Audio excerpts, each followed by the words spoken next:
Esto es Bolivia Web TV, al alcance del mundo.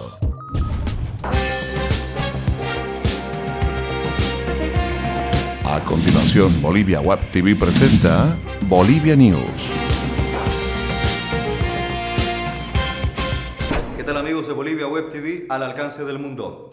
Este es su espacio de noticias con lo más importante del acontecer desde Bolivia para el mundo. Comenzamos. Hoy es miércoles 25 de febrero.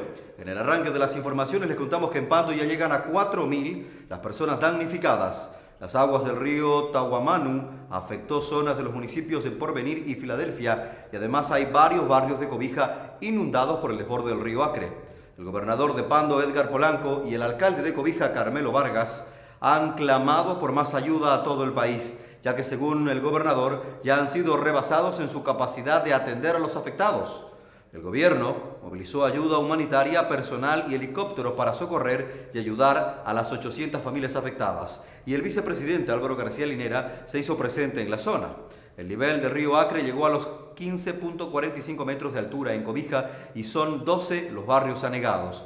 La representante de las Brigadas Médicas de Cobija, Hortensia Chaín Botella, dijo que requieren con urgencia medicina pediátrica como antiinflamatorios, antimicóticos en suspensión para atender los casos crecientes de diarreas, vómitos, fiebres y hongos en menores de edad. Y el líder de los refugiados del Coliseo La Peta, Diego Gabriel Silva, reclamó que llegue alimento a las 80 familias que están en ese albergue e indicó que en Cobija hay 144 niños que padecen de frío.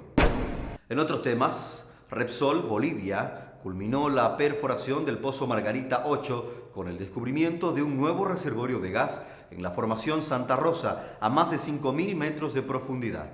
Este pozo, ubicado en Tarija, permitirá la incorporación de 2 millones de metros cúbicos diarios de gas, alcanzando un total de 18 millones de metros cúbicos diarios.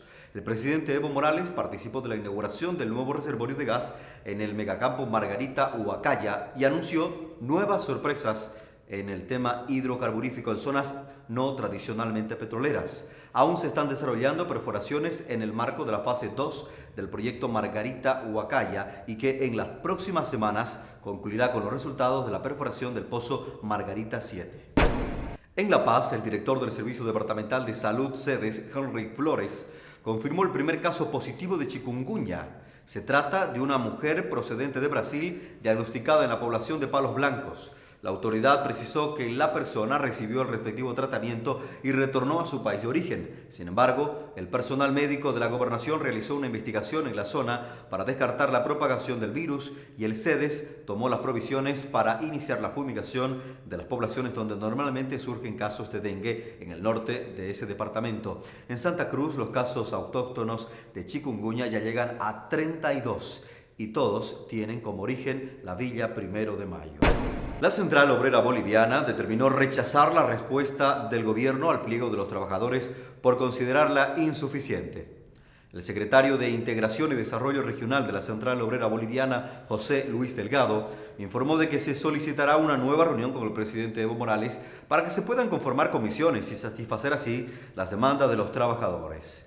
Entre los principales puntos en desacuerdo por parte de los trabajadores está la demanda del incremento salarial, que ya se pidió un salario mínimo nacional de 2.000 bolivianos y un aumento del 15% al salario básico. Mientras que el gobierno planteó que el aumento de los salarios en el país sean superiores a la inflación del 2014, que cerró en 5.2%, y también pidió a los trabajadores que sean racionales en sus pedidos.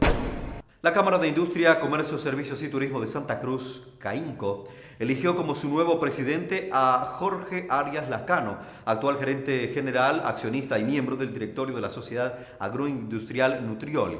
El empresario ocupará el lugar de José Luis Barberí, quien estuvo 4 años en la dirección de CAINCO y asegura que en su gestión se logró una mejor relación con el gobierno. El presidente entrante asegura que se trabajará en la línea de su antecesor.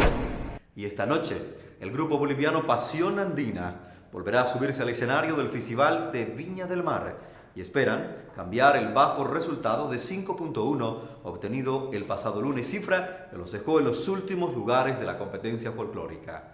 Los cruceños Esperan vencer los nervios que los traicionaron la pasada actuación y solucionar las fallas técnicas que afectaron a la guitarra y la voz principal del grupo, según indicó el líder y compositor de Pasión Andina, Nelson Gutiérrez. Los orureños prometieron dejar hoy el alma en la Quinta Vergara e independientemente del resultado consideran que el caporal boliviano ya no es un ritmo folclórico desconocido. Atención con las cotizaciones económicas. El dólar para esta jornada se cotiza en 6 bolivianos 86 centavos para la compra y en 6 bolivianos 96 centavos para la venta. Atención con el euro que se cotiza en 7 bolivianos 77 centavos y el yen que mantiene la cotización en 0.057. Atención fanáticos del deporte porque llega este segmento a Bolivia News. Por la Copa Libertadores, el Emelec de Ecuador venció a Strongers de Bolivia por 3-0. Strongers lucía como un duro rival ya que había hecho un gran partido ante el Internacional de Porto Alegre. Sin embargo, anoche en Ecuador tuvo su peor desempeño y pagó cara sus distracciones y ese juego displicente ya que perdió por 3-0, aunque el resultado podría haber sido peor. Desde el inicio se vio a un Strongers opaco, sin reacción y totalmente perdido en el campo de juego ecuatoriano. Tanto así que la posesión del Emelec era apabullante y solo le tomó 4 minutos para ponerse arriba en el marcador. Miller Bolaños aprovechó los errores defensivos del Tigre para poner el primer gol de la noche. A los 24 minutos, Mauro Fernández tuvo un gran despliegue para generar una buena jugada y así poner el segundo gol de la noche con un dominio incontestable por parte del Tigre boliviano. El tercer y último gol llegó luego de un robo de balón en el área de Strongers que supo finalizar Mena. Sin duda alguna, una dura derrota realmente que apabulla al Tigre y le baja la moral. Volviendo al fútbol nacional, les contamos que hoy se juega la 9ª fecha del fútbol profesional boliviano. En Santa Cruz, el clásico cruceño entre Oriente Petrolero y Blooming. Los dos equipos urgidos de puntos, sobre todo los albiverdes que están a 10 puntos del puntero. El partido comenzará a las 20:30 horas en el estadio Tahuichi Aguilera. Los académicos quieren lograr el segundo triunfo consecutivo, mientras que los refineros de Oriente Petrolero apuntan a iniciar una nueva racha victoriosa. Por la Copa Libertadores, Universitario de Sucre recibe al Cruzeiro de Brasil. Será un partido complicado para el Universitario de Sucre, que en las últimas 48 horas, por decisión del técnico Julio César Valdivieso, prescindió de 4 jugadores por bajo rendimiento. Y bajo ese contexto, jugará su primer partido en la Copa Libertadores de América ante Cruzeiro, esta noche a las 21 horas en el Estadio Patria de la capital del estado. Uno de los refuerzos que Universitario contrató exclusivamente para la Copa Libertadores es el defensor uruguayo Ignacio González, que formará parte del equipo titular de Valdivieso. El resto será el mismo equipo que habitualmente juega en el campeonato local. El bicampeón brasileño también quiere debutar con pie derecho, sobre todo porque tiene a su portero titular Fabio, recuperado de una lesión en la rodilla que le impidió jugar el pasado domingo ante Boa por el torneo estadual. Gentiles amigos amables cibernautas, esto es todo en informaciones para esta jornada de miércoles 25 de febrero. Hasta cualquier momento.